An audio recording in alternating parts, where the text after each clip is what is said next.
Hello everyone, welcome to SFC Markets and Finance. The 2024 Understand China Conference just wrapped up today. Since it started back in 2013, this conference has become a key platform for building global awareness of China's development strategies. This year's focus was on China's ongoing reforms and how they're shaping the future of shared prosperity. How do we understand China, a nation with such vast geography and rich culture? How do China's reform impact the world, and what role will it play in global cooperation? Let's hear from experts from China and abroad. To understand somebody, such a huge nation of like China with 1.4 billion people and so many provinces, so many different nationalities, it's not easy. But I think such a conference helps to get a better sight, a better insight, how China is thinking, feeling, what are the priorities, what are the visions from the government, but also from the participants. A lot of academics were here, professors, very interesting people.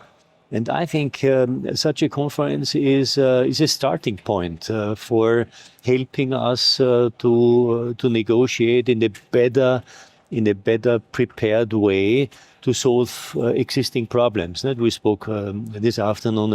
China and Europe, we are the big partners now supporting the international organizations, WTO, United Nations, World Health Organization, etc.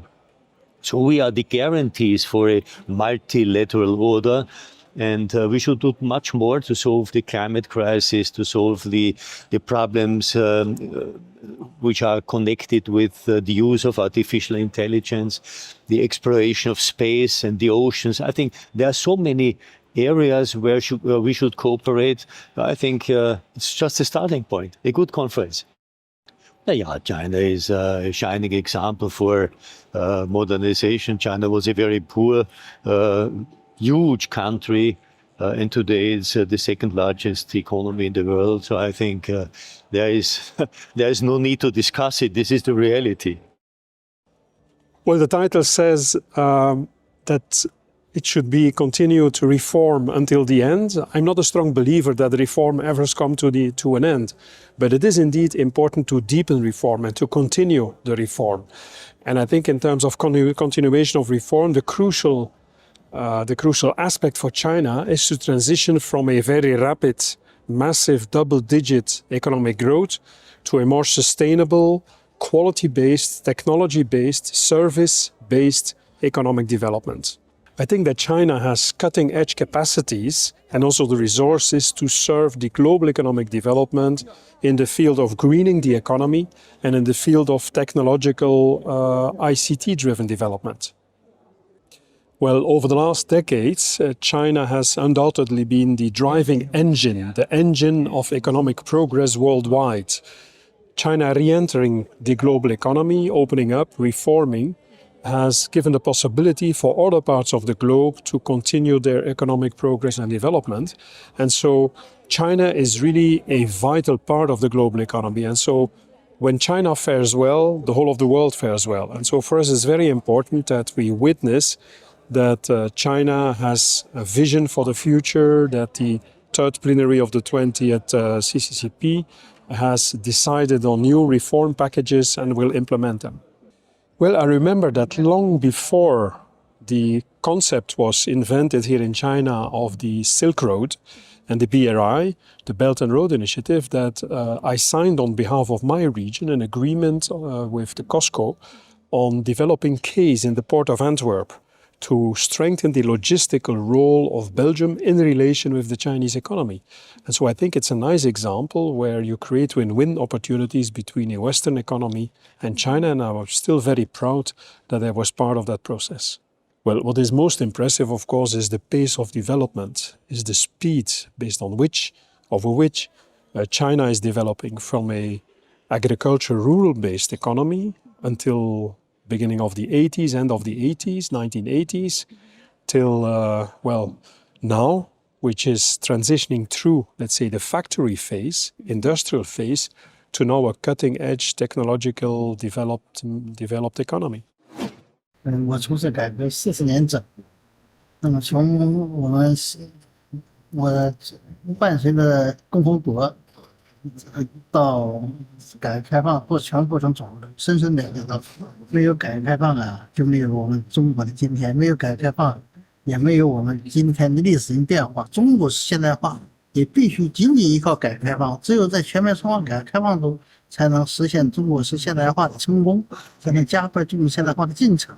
这一点特别重要。对外国来说呢，可能就是这个。我说我们这样告诉他们，中国的改革不仅是中国的事情，也是世界的事情。比如说，中国的改革的目的是服务于发展，服务于中国现代化进程。我们中国的改革未来10年，我们到2035年吧，我们要这个实现经济的发展目标，面临一个转型。这个转型产业结构也好，消费结构也好，成员结构也好，至少有10到15%的提升空间。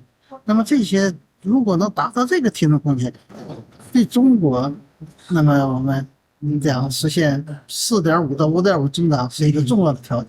对全球呢，新增生产新增的贡献，就对全球经济增长的贡献率要达到25到30%，保持，这都是全球重大利好。更重要的是，中国在这样一个转型过程中，我们通过制度性开放、制度性变革，来创造一个市场化、国际化、法治化的营商环境，那更有利于他们的开放。所以，中国式的改革，那么一对全球有利；第二，中国的改革也需要世界。中国的改革成功是世界成功会议，以便让中国的大市场呢成为世界的大局，也特别重要。自主开放、单边开放，你看我们自主开放的政策呀，和告诉你单边开放会越来越火，从免签到产业的开放，到国别的开放，到双边、多边的开放，这就大大推动了世界自由贸易进程，大大有利于外国在了解中国，同时分享中国在带来的好处。单边开放，我认为是中国自主开放的一个重大战略选择，是我们高水平开放的一个重大突破，也是中国未来从大国向世界大国到强国的一个重要条件。我相信实现单边开放10年、20年，中国一定会在应对百年变局中取得战略主动，取得历史主动，一定会对全球做出贡献，也同时在这个过程中体现中国的价值、中国的发展、中国的成为一个真正的世界的有贡献的大国、强国。Well, I think the basic idea, understanding China, is a great idea. To hold this here in the Pearl River Delta, this is where it all started. I think the important idea is not just understanding China, is understanding each other.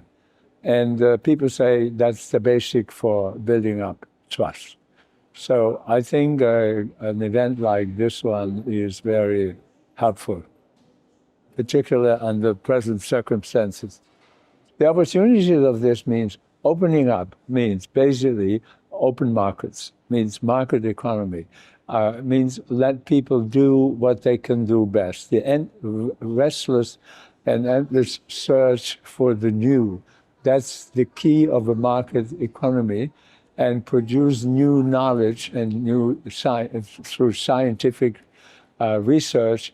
And the new knowledge then is converted into new products and services. So you could simply say opening up means basically you have new ideas and new knowledge and turning money into new knowledge. And once you have gained new knowledge, you use that to produce new services and products. That means the second part of the innovation then is turning knowledge back into money. You know, that is something entrepreneurs must find out, that the government can't do. The government can make decisions, but mostly government decisions about economic issues are not very stable, and we have a lot of examples for that. I think we should leave that to the entrepreneurs, and this is not one entrepreneur who makes decisions, it is thousands or millions of them. And this is the way how progress can finally materialize by using the ideas and new solutions found by entrepreneurs, and particularly through new entrepreneurs, that is, through startups, through people who start a business and to solve problems which society otherwise cannot solve. The first time ever in my life I was in China, I traveled by train from Hong Kong to Guangzhou to the fair. And that was in the early 70s. I think it was exactly 1970.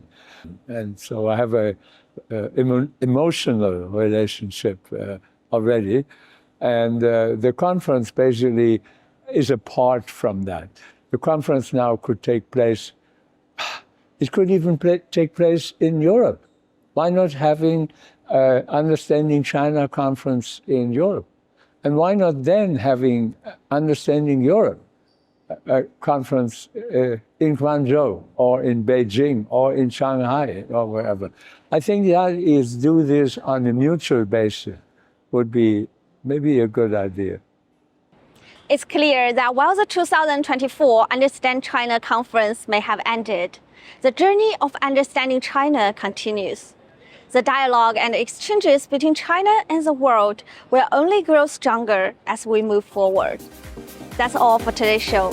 Thank you for watching and see you.